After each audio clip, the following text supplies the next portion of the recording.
में प्यार बा। अच्छा दिल में प्यार रहे तब ना छुमा से जतरा बन गई। प्यार रहा तब ना दही गुड़ खत्म हो गई। लेकिन केहू केहू को मुस्कान ऐसा होला कि अगर मुस्कुरा दे आदमी तबीयत से जतरा बन जाए। लड़का कहता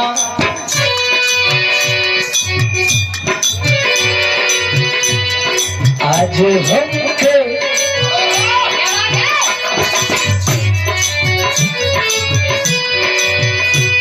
आज हमके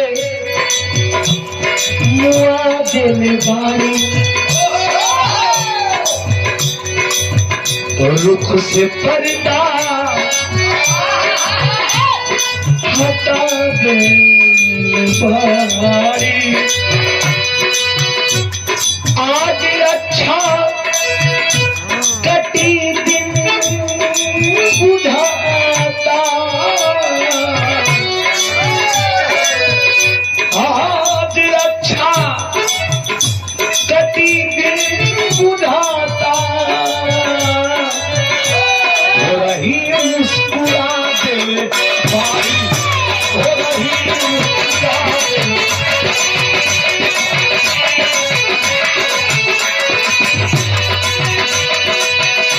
आज हमके मुआदिल बारी आज हमके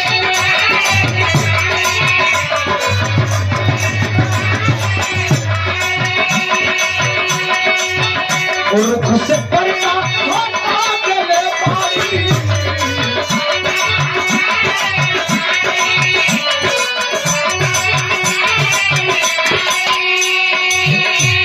आज ने हमने गार्जियन जी उमेश उपाध्याय पत्रकार साहब फरमाइश किए कि फिर से बोला, फिर से सुने का मन करता। आज हमके मुआदिल बारी रुख से पर्दा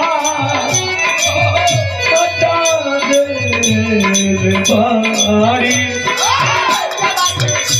आज अच्छा कटी दिन उठाता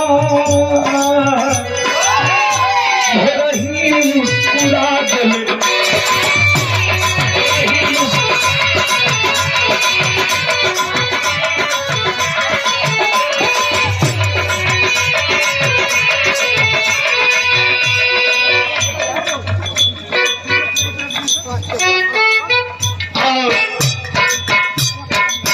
हमारे गार्जियन जी, हमारे अभिभावक जी, हमारे पिता समान बड़ा सम्मान हम तो बहुए बहुए कहे तो बुलाईला। अभिभावक जी, हमारे पूज्य गुरु जी, फिल्म अभिनेता, बिरहा सम्राट आदरणीय श्री विजय लाल गुरु जी, हमारे आराध्य के आप दाहिना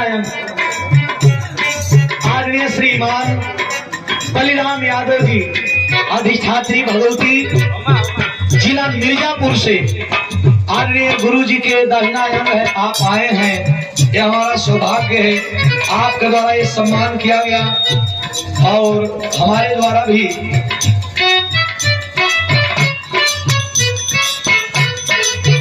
तो एक बार जोरदार ताली आप लोग बजा के सम्मान।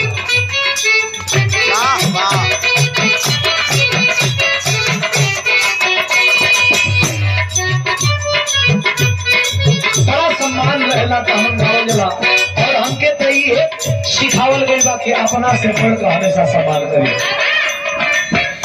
हो रही मुस्कुरा दे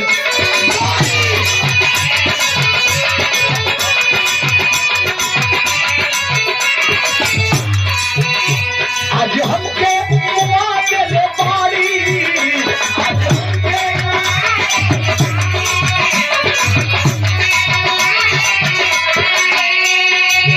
रुख से पर्दा हटा दे बारी।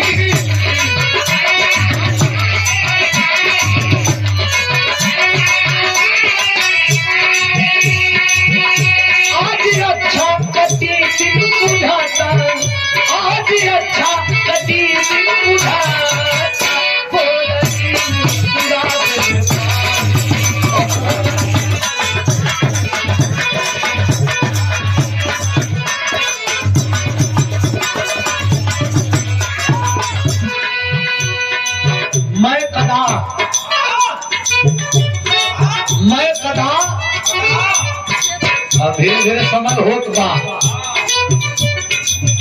मैं कदायब न जाए के मन बा,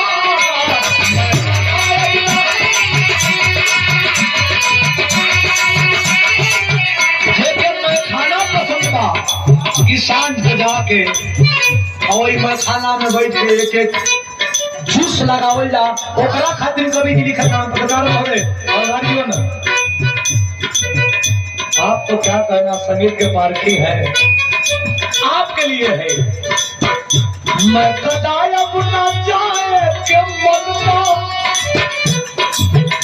मैं कदायब न जाए के मन बा,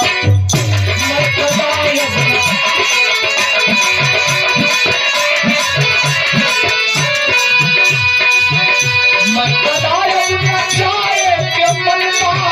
काहे आँख से ही पिला दे